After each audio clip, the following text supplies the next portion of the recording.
Hi, this is George Alger. Welcome to today's segment of Our Ventura TV. Today we're going to be speaking about Medicare, and joining us is Abby Grospe, who is a healthcare benefits specialist. Welcome, Abby, and let's start out with the most basic question. What is Medicare? So, good morning, everyone. My name is Abby Grospe. Medicare is a federal government health insurance benefits coverage from, for example, the federal government. It is actually the Part A and B, which is you are eligible for it when if you work in the United States for more than 10 years. The federal government covers 80% of that insurance benefits. Okay, so you just mentioned a Part A and Part B. Can you clarify what that means? Yes, Part B technically covers your hospital visits.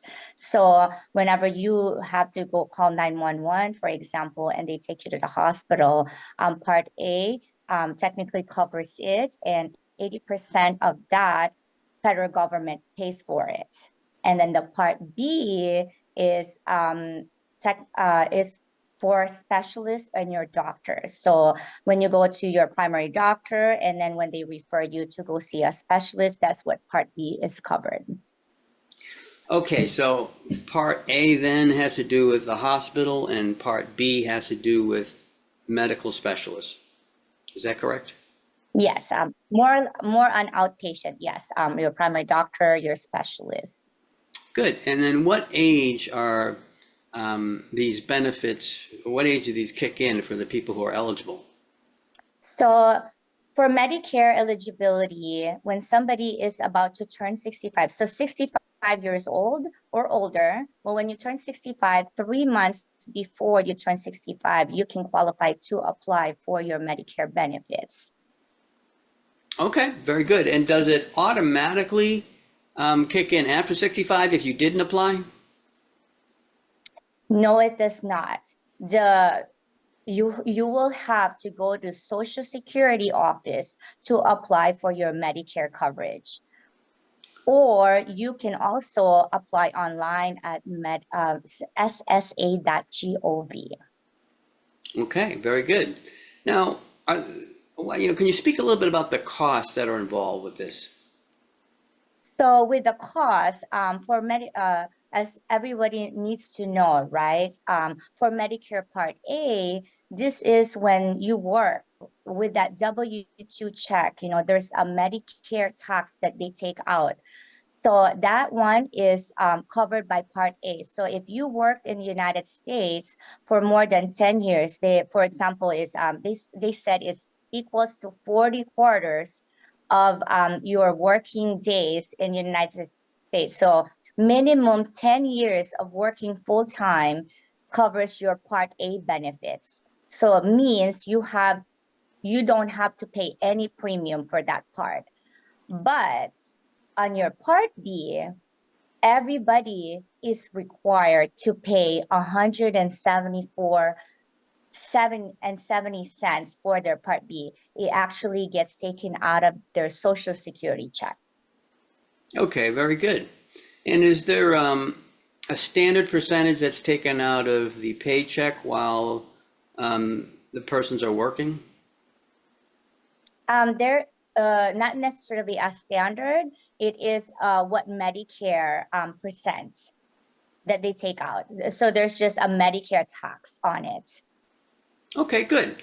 Now, how can seniors maximize their Medicare benefits?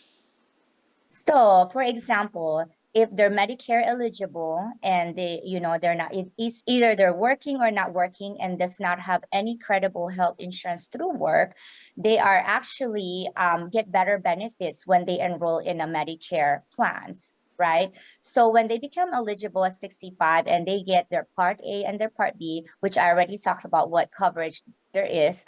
So I mentioned that only 80% is covered by the government. So with your Part A and B, only 80%. So there is that Medigap, they call it, right? It's the 20% that you have to cover for your bills. So When you have A and B, you have two options. The option one is, they call it Medicare supplement. And the Medicare supplement is actually a freedom to go see any provider without any referral. But with that freedom, you have to pay a cost. So, for example, you have that premium on your Part B, right? So now with the Medicare supplement, you will have to enroll in another coverage with some of the private companies that will cover your co-insurance, which is the other 20% for, so you don't have to spend too much out of pocket, and also the prescription drugs for your medication. And then the other option is, they call it the option two, which is, they call it the managed care, which is HMO. And that one, you have to go, when you have to go see a specialist, you have to go get a referral from your primary doctor. But then normally that option is zero cost for the beneficiary, and they can maximize all that cost and get all that extra benefits. Okay, very good. Can you speak about some common misconceptions that people might have about Medicare? So when with that as well, with some of the newly turning 65 and they're still working, oh, I don't need to activate my Part A and B, which is not completely right. So when you become eligible, you can not activate your Part B if you have a credible health insurance through your employer, if they're still working. So they don't have to pay that $174.70 every month from, that they gets taken out of their Social Security check, right? But they have to be mindful as well that if their employer has less than 20 employees, it is not considered a credible medical insurance. So with that being said, they would have to activate their Part B so they do not get penalized by the federal government. Okay, and then here's I guess a related question. Do you have any advice for new Medicare beneficiaries? Yes, my advice is, when you're getting ready to turn 65, 3 months before your birth month, you would have to go apply for your Medicare Part A at least, if you're still gonna be working. Or else, if you wait too long, then by the time you turn 65, you might not have that coverage that you need for your Medicare insurance. All right, thank you so much, Abby. We're going to wrap up here. This is George Alger signing off for this segment of Our Ventura TV. Until we meet again.